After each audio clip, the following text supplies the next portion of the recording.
And boom, We're there here, it man. is. Tim Bradley, Hall of Famer.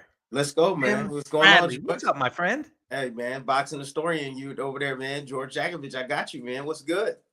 Hey, well, we both got done watching the show that we did Yeah. earlier today, and a lot of people are still talking about Ryan. But by the way, Tim, we did this show this morning. Since then, Ryan has posted. He posted something on X, and he said that he said he was Oh, okay, but he said someone has his. It was a weird. Did you see it? yeah, I did see it. I did see it. He was talking about his accounts being frozen, talking about he doesn't have his phone. A lot of stuff going on. He has no clue of what's going on right now, man. That's sad. That's really sad. And he has no one to help him. And that's even worse. I mean, with all those people, that the huge entourage and all the people around you, bro, and there's nobody to assist you and to help you.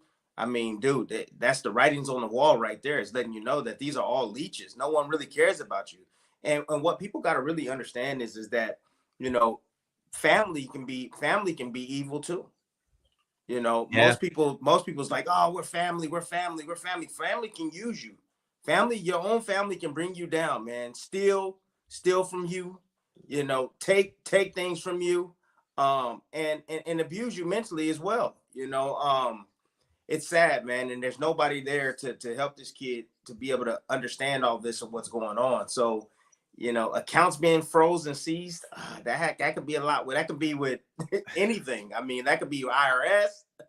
That can be with It was weird because he yeah. didn't really say what happened. Did someone take your phone? Like what? It was it raised more questions than it did answer things.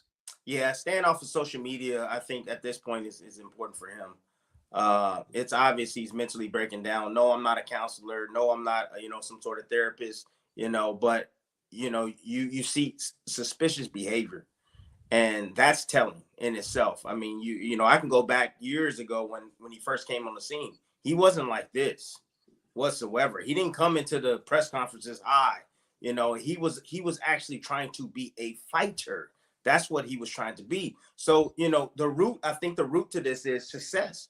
Every success is not meant for everybody, man. Yeah. And everybody handles success differently. For him, with the pressure that comes along with, being the breadwinner for his family, so on and so forth, with all the money and coming in. I mean, it's really hard to account for all of that, man, especially if you don't have people that you trust and smart people around you. So you can end up in some situations, man, where things are bad, and where he's at right now mentally. And he's always talked about mental health. So I don't understand why people are like saying like what's wrong with him. He's always talked about mental health and the challenge that he have with anxiety. He put that out years ago, a couple of years ago. So it's nothing new. Sorry about that. Hold up, my bad. This is real life.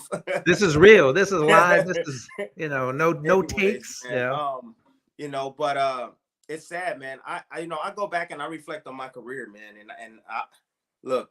I'm not gonna say that I was you know special in any way. I mean, dude, I've done some things in my life that I wish I can have back. I've Everybody, yeah, that's experienced, everyone. Yeah. you know what I mean? I experienced some things, especially when I was, 20, 23 years old. 25 is when I met my wife. And that's where things changed, when I was 25 years old.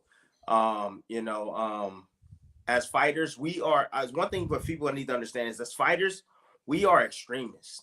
We are extremists in everything we do, because that's the only way you're going to be successful in this sport. You have to be an extremist. You do things, the same thing over and over, over and over. It's a monotonous type of lifestyle. Waking up in the morning, staying disciplined, going to go run, going to the gym, and it's just a year round, year round, year round, year round, year round.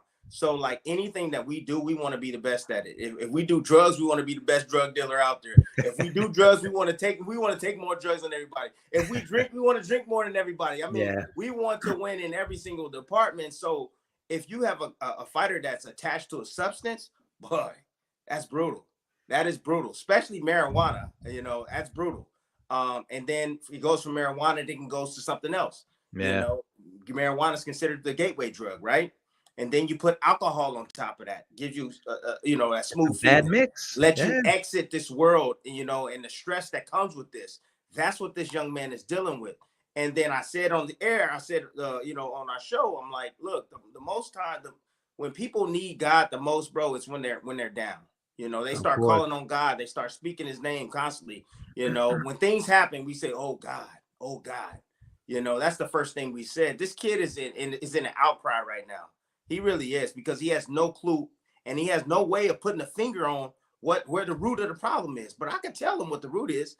The root is the people around you. That's it. The people around you. One. Two, the money, man. The money definitely, it brings a lot of interesting people around you. And then, like, you don't know who to trust. You start trusting everybody out there. This man went on a run with Floyd Mayweather, and Floyd Mayweather told him two things, and he went out there and was like, oh, I'm going to fight Rolly, and changed his mind. Yep. That tells you right there that the young man is not mature. Well, you know what, Tim? He at the press conference, he got up there and he basically was asking for sympathy. He said, "I'm young. You don't know. I've made $100 million. You might have done worse things." It's hard to get people to sympathize with you when you're throwing out that kind of money. And plus, think about normal people. Like, I'll use myself as an example. We've all been through stuff. I come from a product of divorce. My brother was killed when I was 22. My parents were gone when I was in my 30s. My point is, everybody's gone through things, and we're not asking for sympathy. And here, this guy is 25, and he's saying, "I've made all this money. I have all these problems." Everybody has problems, Tim. Yeah, So but not everybody makes that type of money, though. that's understood. But it's the kind of problems that could make you or break you. Not even talking about money. And Paulie went in pretty hard on Ryan, but I see why he did. Like, Well, I it's about understand why Paulie said taking. what he Look, said. at Paulie is from cut from the cloth about taking responsibility for your actions. Yeah. We have choices as human beings, right, to make the right choices. And that's why Paulie went in on him, and he didn't feel any sympathy at all. And I'm not saying that I feel any sympathy. That I don't feel sympathy for the kid. I'm just saying that the young man is kind of down and out. He needs a friend. He needs somebody serious to sit down. He needs like an uncle or somebody, an OG in the game to come and say that, hey man, you're ruining it, kid. Like, man, you got a huge opportunity. Like, is this really what you want to do? I think the world would be fine if he doesn't want to fight, man. It's fine. He's made so much money outside of the sport anyhow. He don't necessarily need to continue to fight. Well, I don't even know why he's still doing it if he doesn't want to do it. he did post. I guess he got his phone back because he did post that the fight is still on. Okay. And something we didn't talk about, and I don't want to turn this into like a bashing Ryan thing, but you talk about the people around him. We showed that long press conference clip.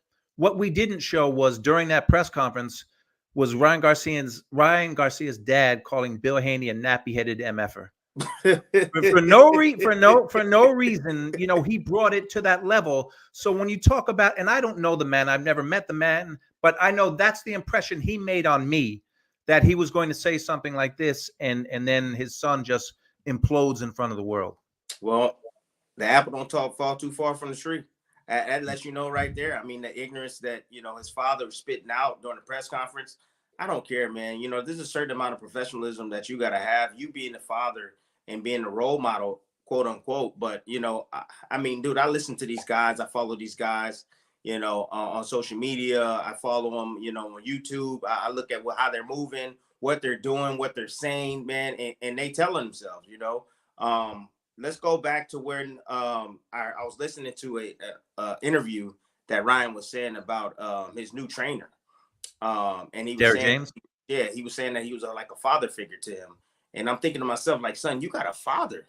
Like, what you mean? Your trainer's like a father figure for you? Like, what?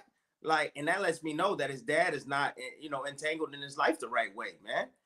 Because I can tell you this right now, my father was my hero growing up. My father was there every step of the way. So was my mother, and dragging us to church and making sure we doing the right things. My mom was a disciplinary. She would discipline us when my dad wasn't home. So like that's the reason why I was able to stay connected, man, and stay connected to those that was close to me, because my parents, they showed me the right way. So this young man don't even have the parents, he don't have the parents to help him get through this stuff, and that's sad, and those are supposed to be the closest people to you, people that you can trust. However, hey, guess what? When that check come out, trust me, I guarantee you, they hand is out for some money. Yeah, that's the truth. Hey, Tim, I was looking up some dates, and the first time I met you, man, it was in 2011. So it's 13 years ago. I was with Damn. HBO as producer. You were training to fight Devin Alexander. You guys Yeah. were unifying at 140. So I don't get the chance to talk about this on the show, but I've known you since then, and we stayed in touch for a while because, by the way, when I was at HBO, the first 24/7 I ever got to produce was you and Damn. Manny Pacquiao, the Yeah. first fight, and I was in your camp and I did your side. So, um, you know, uh, uh, I've known you for a long time. We were out of touch, and now working together on I know. Probox TV. That, So, that's so cool, man. That's yeah, interesting, man. You know, our stars align once again. yeah, Everything's meant to be, man. I enjoy this type of work, man. I'm very privileged and honored to be able to even be still involved in the sport. Especially being on ESPN. ESPN has shown me major love and allowing me to grow with the fans and through my craft, and I've been putting in a lot of work. I'm writing right now. You know what I'm saying? I just got yeah. done writing, before I got on here. Still not finished with, this Ngannou Joshua story, but it'll be coming out soon in the next few days. But just to The fight's piggyback. in 4 days, Tim. Yeah, I know, but I gotta get it right, get it to my editor. Shout out to my man Andres, big guy up there in ESPN, man. He helps me out and puts his things together. But for the most part, man, just to go right back to Ryan Garcia, man, you know, like zebra stripes don't can't be washed off, B. Like my family, my mother and father, like they come from I would say poverty. However, my uncles and I have cousins and family members that are in and out of the system, drug users, so on and so forth. My parents didn't want to run in that type of lifestyle or have that type of lifestyle, but it resonates in me. Trust me, it does. I'm telling you, from the drinking and alcohol and the smoking and so on and so forth. But you got to make a choice, man.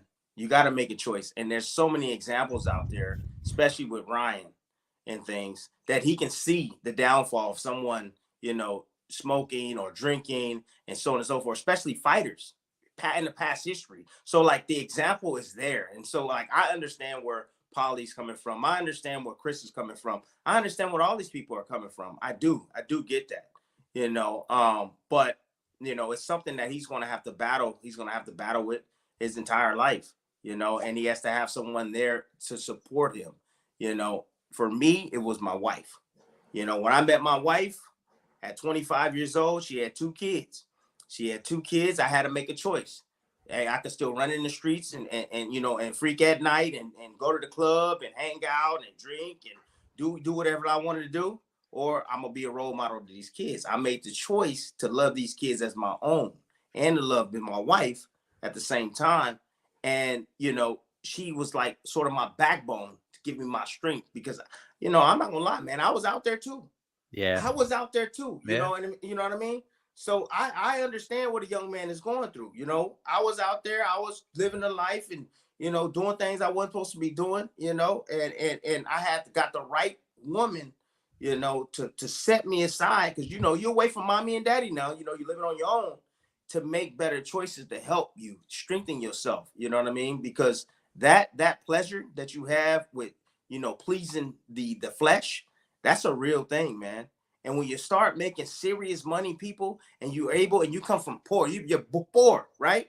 And you start making serious money, you can buy whatever the hell you want, anytime, any place, anywhere. All of your desires you ever had, you can grab it right then. You gotta learn how to control your desires, man, because money can ruin you. Well, you know what? But Go ahead. what Go you're ahead. talking about, and the desires and everything. Yeah. Money has something to do with it, but people are ruining their lives that don't have money, and they're making those bad choices Yeah. and Yeah. ruining themselves. So, yeah, Yeah. man, it's look what it Paulie. I brought up the word heartbreaking, and Paulie took it as um, giving sympathy. And what my point was, look, we come from a different generation. You and Yeah. I from Ryan Garcia, but we don't. Nobody wants to see this young man hurt himself or get killed. Nobody wants to see that, and that was my only point. Not to give him sympathy, but we don't want. And I said I'm not a psychologist, not a psychiatrist, Well, but we don't want to see the young man get killed. I want to reach out. Like I really do. And I know I'll probably get myself into something, that I probably will regret later. But I'm thinking about reaching out, you know what I mean, and sit down and having a conversation with this kid, and try to steer him on the right path.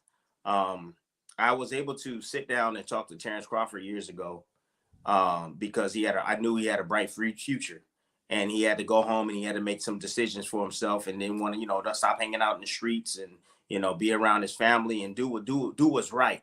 And he made the right choice, going back at home, because no one was looking at him. Top Rank wasn't even interested in him because they said he's a hoodlum. He just got shot in the back of the head. We Right, don't right. promote that, so on and so forth. But you know he changed. Crawford changed, and look where he's at now.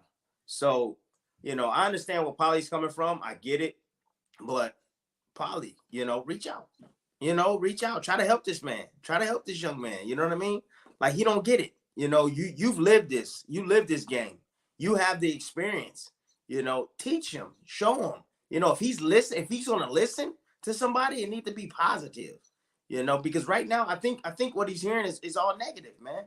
It's all negative. And moving forward, I mean, there's another guy, that I truly believe that has the goods, and that's Jared Anderson, man. He has the goods, and his name's is back in the headlines right now. Yep. So, that's heartbreaking to me, because I'm saying to myself, like, man, you're blowing it, kid. Like these decisions that you're making, young, and I understand you're young. I get it, and I made some dumb choices when I was young too. I continue to say that. But the difference is I didn't get caught.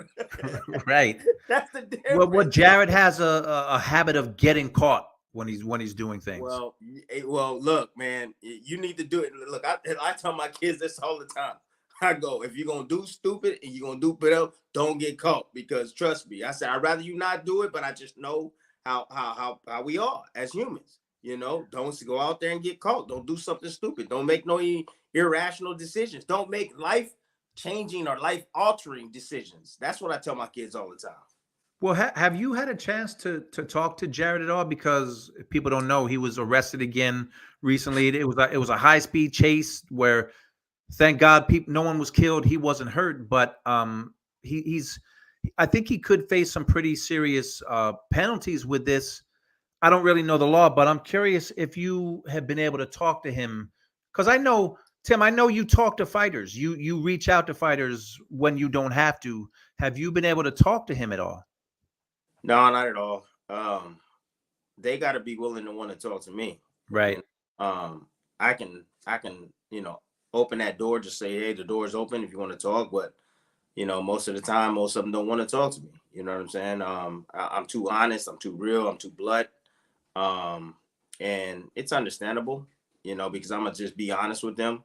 But Jared too. I wouldn't mind having a conversation with him. I mean, I've spoken to Jared, during the course of the week of a fight. I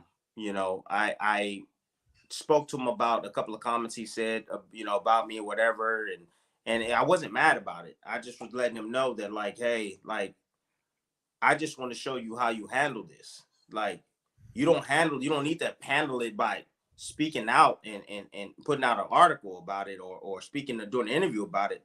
You can just come to me, you know what I'm saying? And you can say whatever's on your mind, and I can respect it. And you got to respect what I say about you, because I've done this shit. You know what I'm saying? I've done this sport.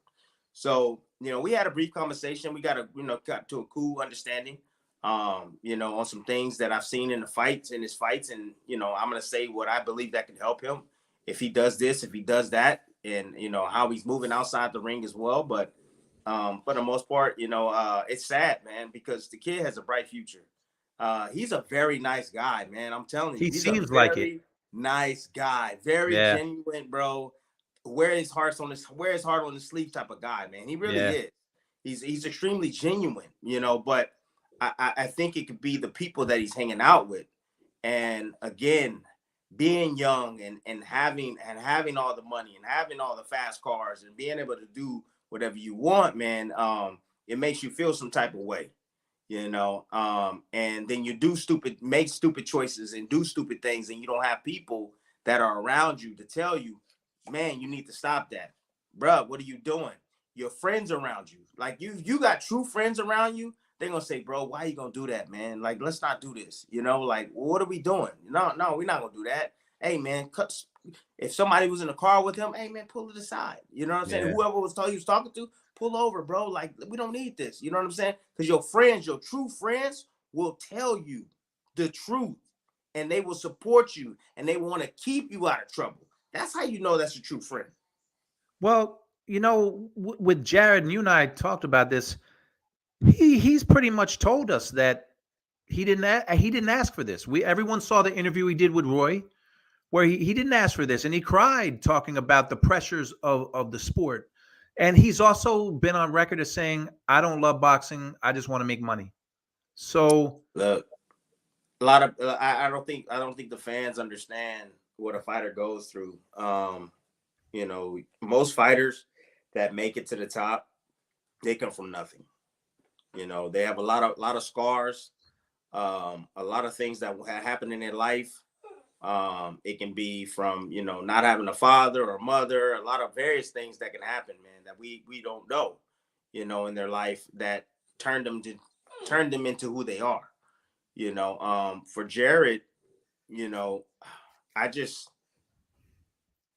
wish things were a bit different for him. I really yeah, do. Him saying that I don't want to fight, I get it. That pressure that comes along with having to provide for an entire family. Understand that at 23 pressure. years old, you got a mom that's older than you. You got uncles and family that's older than you. They supposed to be doing better than you, but they're not. Yeah, But you're doing great, right? And then everybody has their hand out, and you feel like it's your obligation because you're making it that you have to take care of them, and you don't. And I tell these young fighters that you don't have to take care of these people. You don't.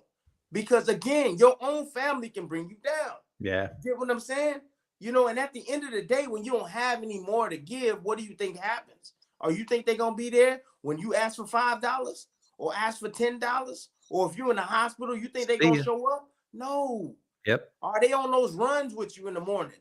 Those are the people you take care of, the ones that's following you in the car, the ones that's on the runs with you in the gym. Those are the people that's got your back in your best interest. But the ones that ain't doing anything, I always tell this. See, I had a rule in my gym. If I'm working harder than everybody else in the gym, you don't belong on the team. Like everybody has a duty. Everybody has a job. You got to work just as hard as me. And if you're not working hard than me, then there's no use for you on my team. So my circle was very, very tight. Hey, Tim, you know what? You're talking about hard work, and I've been in the gym with you when you were in your prime. So I don't know if I ever told you this, but when you were training for Pacquiao for the first fight, the director of photography, his name is John Tipton. He did a lot of the 24/7s. He does commercials now. Really good in his field. But he didn't really know boxing, but he would usually follow the big fighters. Like he shot with Oscar, he shot with Manny before. I remember like the third or fourth day in your gym, Mm-hmm.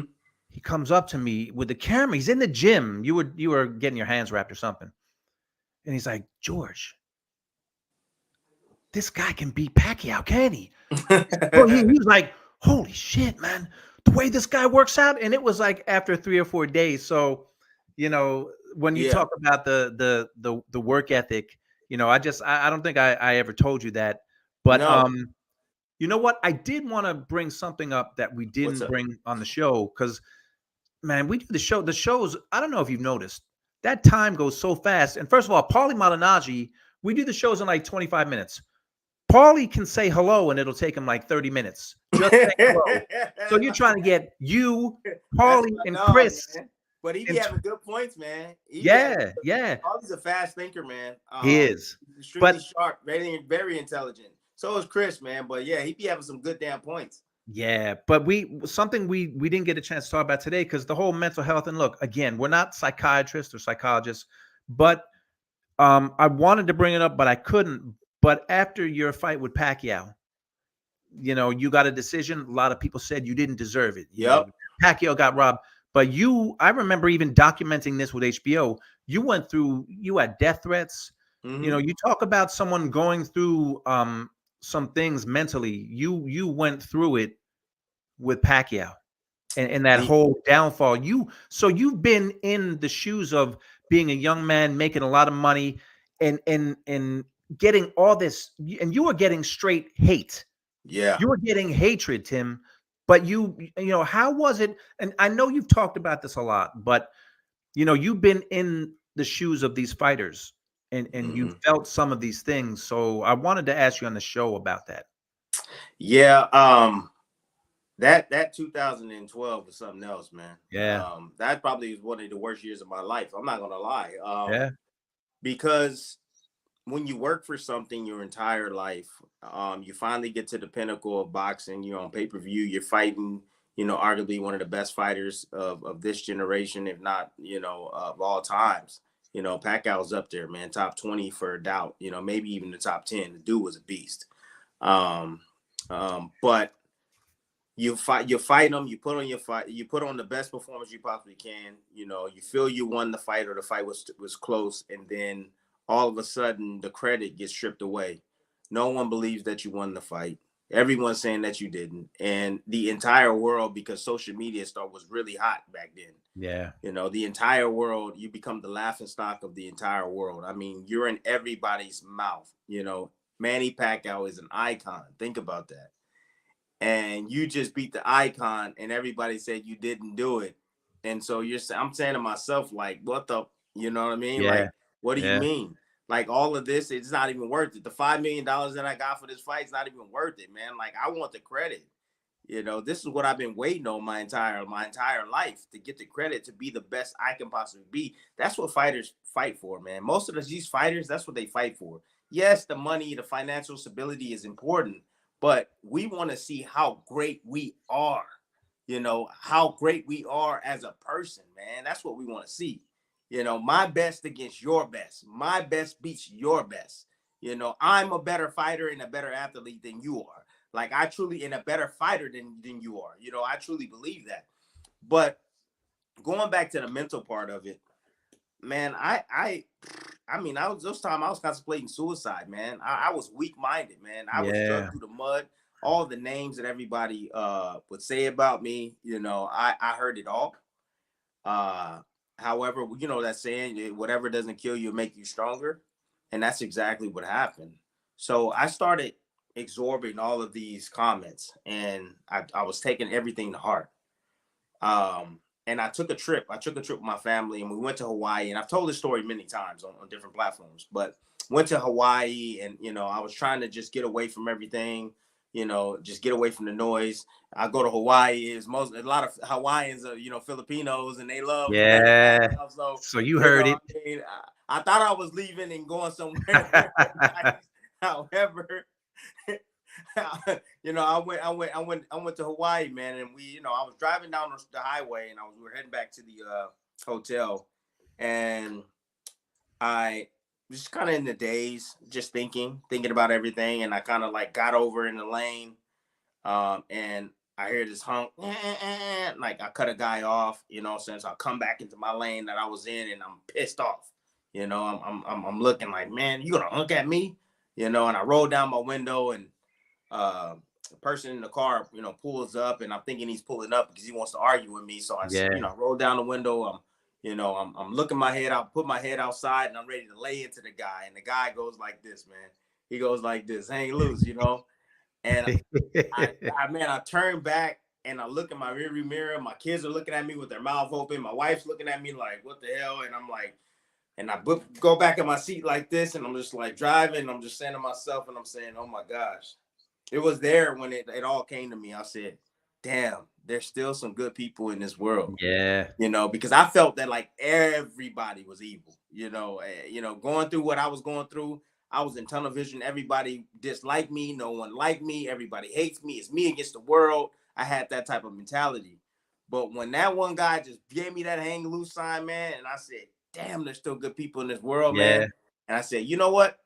From here on out, I said, the only people opinion I'm worried about is these ones in the car. I told my kids that. I told my wife that. I said, no one else's opinion matter. I said, I'm gonna go home. I'm gonna I'm gonna get off of social media. I'm gonna get off all that stuff. I was like, I don't care what anybody says or think of me. I've heard it all. Nothing can affect me. And I just had a newfound attitude and just a new perspective, period. So I went back home and, I was good. I thought I was good. I thought I was good until I got in the ring with Provodnikov because, what the one thing that hurt me the most, I'm not And I going to was lie. at that fight. I worked that fight too, Tim. The So one thing that hurt me the damn most was when people say that I'm not a true champion. What? That you know what I'm saying? Like that put a hole in my heart. I'm like, what? I'm not a true champion? What do you well, mean I'm not a true? I'm gonna show you I'm a true well, champion. Tim, if you had to show it, you showed it that night against Provodnikov Damn because right. that is not the fight. I was there, and I remember seeing your wife before the fight and everything. We're talking. The fight that unfolded was not the fight I thought I was going to see. Right. I didn't know I was going to see. This was like Gotti Ward, Ali Frazier. Yeah, It was just a back and forth. So, if ever you felt you had to prove yourself, I mean, you oh, did it. You did it. I had to. And I this is literally something had to. you felt. You felt like you needed to do this. I hated myself, man. Damn. I hated myself. I hated myself because I felt like I didn't do a good enough job to convince people that I won that fight. And I felt like I needed to show that I was a true champion. I literally hated myself. I was pissed off. I suffered some injuries during that fight. I still fought hard. No one cares if you have injuries or Yep. you get injured during the fight. No one cares. You know what I'm saying? They just like, whatever. You're making excuses, man. But I got injured during the course of that fight, and I fought my ass off towards the back end of that fight, man. And I swept a lot of those later rounds because I was fighting 2, 3. I was actually fighting 3 minutes of every single round, where Manny was only fighting 30 seconds of the round. And I think that's what the judges saw, Yeah. and that's the reason why I was able to sweep a lot of those back rounds and win a close ass fight, 115, 113. But Provodnikov fight, that was more. It wasn't a proof to myself. It wasn't a proof to myself, really. It was mostly the proof to the fans that, I am a fucking true champion. Although I hated myself because I didn't get the job done like I was supposed to get it done when I first fought Manny Pacquiao. I was just like, you know what? I'm gonna show you guys what the hell I'm made of inside. I'm gonna show you what I'm all about. I'm gonna show you I'm a true champion. And as a little, some of me feel like I shouldn't have done that because I got to deal with the aftermath now. But a part of me is like saying, like, you know what? It was needed because that right there is what the fans needed to see. And still today, no matter what fight, I mean, I thought the Marquez fight was brilliant. The fans, they remember this fight of my career. Thank you Yep. so much for the Provodnikov fight, Tim. It Yep. was unbelievable. Yep.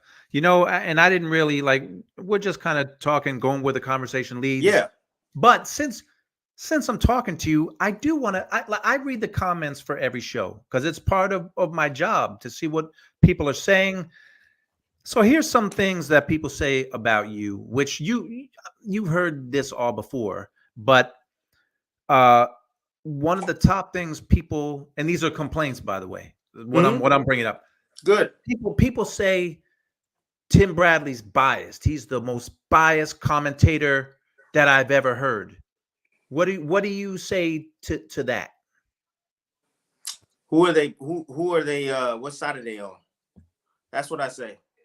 Because everybody has a little bias. But Right. what people need to understand is that I heard this the other night too. from people. I read some of the comments too because I just get a kick out of it. And sometimes I might even answer, go right And that's back at them. hey, if anyone's on Probox and you comment and you see Tim Bradley in the comments, Yeah. it's Tim Bradley. Yeah, yeah. Like So it's I not like an to get some alias, back. it's I Tim get some back, Bradley. right? So the last fight we had, this past weekend, who was the favorite? Who was the house fighter? Just put it that way. Who was the house fighter? The house fighter was Komatov. Yeah. People were saying, "Oh, you're so biased on the commentary. This and that. You want the black guy to win. This and this." And the house fighter is Komatov. The house fighter is with Top Rank. I'm not being biased whatsoever. If that was being biased, it should be being biased towards the Top Rank fighter. But Right. I have a different set of eyes and a different set of lens than you guys watching at home. I watch from a different angle than you do. I don't watch it from where you watch it at home. You don't feel the punches. You don't hear anything. You hear the sound, the net sound. However, I'm there and I'm watching these guys' body. I'm watching how they're reacting to punches, how they're being hit. I'm looking in their corners. I have it right there in front of me. So my lens is completely different than what you're seeing. I'm seeing the punches land and punches not landing, and I'm calling it as I see it. Has nothing to do with being biased. I get paid. Listen to me. I get paid no matter who the hell wins. Right. It doesn't matter to me who wins. I don't care who wins. I don't care to be always right. I don't care because it's boxing. You got to get in the ring and fight, and anything can happen. I'm giving my expert opinion on what I'm seeing throughout the course of the fight and what I like because it's my opinion. And let me ask you this, Tim, and I've seen this one comment and then a different comment like 3 comments later where people will say Tim Bradley's a sellout. He's a sellout. I don't like him. And then 3 comments later, they'll say Tim Bradley only likes black fighters. Like I see this stuff all the time. I see comments that say Tim Bradley hates black fighters. And I see comments that say Tim hates Mexican fighters. Tim is a racist. Tim is this. Tim is that. My wife is Guatemalan. I'm just letting y'all know, Latina. I got friends that are Asian. I got doctors. I got police officers that's Mexican, white, you name it. I got friends from every single race. You know what I'm saying? Like I got love for everybody. I don't disrespect anybody. See, the thing is that the way I go about my business, it kind of rubs people the wrong way. I'm blunt. I don't wrap anything up in a bow. That's never been my style. I'm straight out. Like you either got it or you don't. I can literally say that a guy sucks and he needs to keep his day job. Most people can't do that. Yeah. Most people need to understand that the reason why I'm saying that is like, son, you're wasting your time. Don't waste your time doing this. I'm listening to you in the fighter meetings and you're saying that you want to be a world champion, but you don't have it. Some people have it, and some people don't. You can like something, but you're not very good at it. So stop wasting your time. And that rubs people the wrong way. So they feel some type of way about me and they always trying to criticize me in a fashion to where it tries to ruin my character. But anything you guys say, it doesn't bother me. I like reading it and I like laughing because guess what? I know who I am. And thank you guys for talking about me so much in the Pacquiao situation that nothing seeps in, nothing gets to me. Now, the ones that I respond to, it's just for fun because I know that when I say something, it seeps in that little brain of yours. Whatever I say, that comeback, it'll seep right in that little brain of yours. See, for me, I just do it for fun because it's like, I'm like, okay, all right, you wanna, well, here, think about this. Go sit and think about what I'm about to say to you. And I'm not rude about it. I'm just, straight to the point. And that's it. But man, look, if you worry about what people pleasing people, man, you ain't gonna please anybody. You got, there's a lot of people out there that love what I do. And, and I love those people out there. And there's people that hate you, but listen to me, I feed off the haters. The more haters I have, the more I elevate. People don't realize that. The more haters that I have, I elevate because I'm saying, okay, I'm still relevant. I'm still here. I'm still climbing. Shit, I just won the Sam Tubbs Award for commentator, journalist of the year in 2023. Yep. Like what? Get off me. You know what I'm saying? These are my peers in the business that's saying that what I'm doing is saying that, damn, you're doing a good job, Tim. So whatever anybody is saying, the important people that matters is seeing what I'm doing. The important people. You know what I've experienced. I've been hosting these shows, I don't know, for 6, 7 months, which I love. I mean, to be able to talk boxing with you guys, Yeah. it's really not even a job. It's like every day is fun. But what I've experienced, and I don't usually give my opinion, but we were doing a show. This is before Devin fought Regis Prograis, and we had showed a clip from a presser. And I remember seeing that press conference, and I was like, and I said this on the show. I said, Devin Haney, sometimes he comes off as unlikable. And Paulie laughed during the show. He said, "Oh man, you're going to get a lot of hate for that." And I said it was just the way he was coming off, kind of being like a Floyd Mayweather. Tim, I'm a little guy in this fight game. Man, the next day people are writing, "Oh, I wonder why he thinks this young black man is so unlikable. Must be because he's too dark for George." I'm like all these people like coming out like That basically ignorant, saying man. you're a racist, and other people like, "Oh, I guess Ignorant. he's the wrong shade for you. You're Ignorant. not wishing for success." So I realized that people throw that word around, hater, when you have an opinion that doesn't coincide with theirs. You're called a hater, and Exactly. and then you're called a racist if there's a black fighter and a white fighter, and I might say, I think the white fighter is going to win, not because he's white, but you're called a racist. So I've noticed quickly that people are quick to label you as a hater or as a racist I when it's love it. not even coming from there, and it's crazy. So what you and this is me on a small scale. What you got was on a huge scale with Pacquiao, and Mm-hmm. now as an analyst on a gigantic platform like ESPN, you know, I'm glad that you have that mindset. And Paulie's like that too. Paulie's like, I don't care. I don't care what anyone thinks about me. I love it. I actually love it. And I feel like if people ain't hating, then you ain't doing nothing. You know what I'm saying? That's the way I look at it. So like the more haters I got, the better it is. But Tim, I don't What know if anyone's hating on Chris Algieri. uh hey, I don't know. I mean, hey, I that's don't great. think so. Chris kind of plays it, like not always down the middle. Chris gives his opinions, Yeah, he but does. Chris doesn't get too much hate.